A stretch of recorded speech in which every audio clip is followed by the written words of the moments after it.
Back to news. By by KCR అంటూ కల్వకుర్తి సభలో BRS BJP ఎంఐఎంలను ఏకిపారేశారు Rahul Gandhi.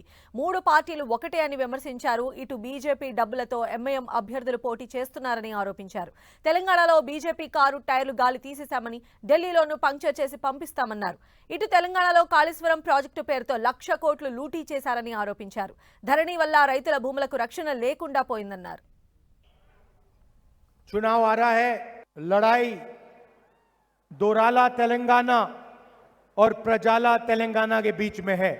एक तरफ आपके चीफ मिनिस्टर, उनका परिवार, उनके भ्रष्ट मंत्री, दूसरी तरफ कांग्रेस पार्टी और तेलंगाना की आम जनता, गरीब जनता, किसान, मजदूर, छोटे दुकानदार। कलेश्वरम प्रोजेक्ट को बड़ा बढ़ाकर 1,00,000 करोड़ रुपए आपकी जेब में से निकाला है। केसीआर जी को वहां जाके इंस्पेक्शन करना चाहिए। वहां कलेश्वरम प्रोजेक्ट के जो बराज के खंभे हैं, एक के बाद एक गिर रहे हैं। 1,00,000 करोड़ रुपया चोरी किया और प्रोजेक्ट को भी ठीक से नहीं किया। धारिनी पोर्टल के माध्यम से गरीबों से उनकी जमीन छीनने का काम करती। 20 लाख किसानों को नुकसान पहुंचा है। चीफ मिनिस्टर केसीआर को तेलंगाना में हराना। बाय बाय केसीआर, हाँ बाय बाय केसीआर। मगर जो पैसा इन्होंने लूटा है उसके बारे में क्या होगा?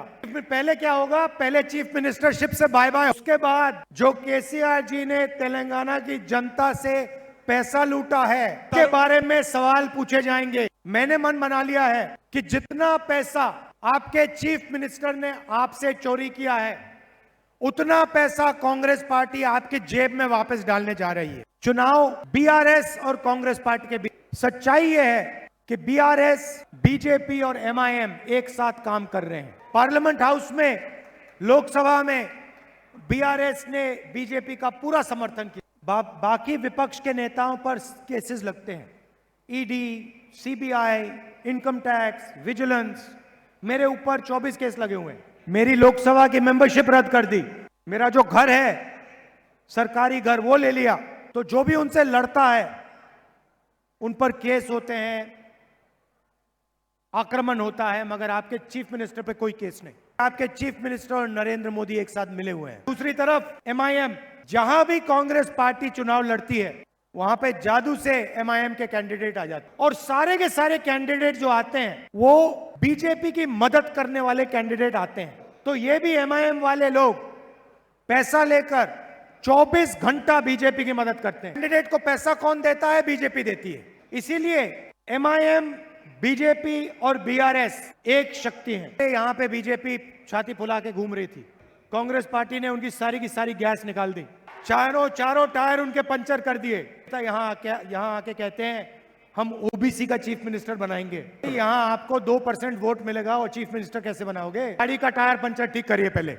जैसे हमने बीजेपी के यहां टायर पंचर किए, वैसे ही हम दिल्ली में, पूरे हिंदुस्तान में उनके टायर पंचर करने जा रहे हैं। पहले हमें तेलंगाना में जीतना है, मध्य प्रदेश में जीतेंगे, राजस्थान में जीतेंगे, छत्तीसगढ़ में जीतेंगे और फिर जाके हम 2024 में दिल्ली में जीतेंगे। इसलिए सारे के सारे मिलकर यहां बीआरएस को हराएंगे और फिर वहां जाके दिल्ली में नरेंद्र मोदी और बीजेपी को हराएंगे।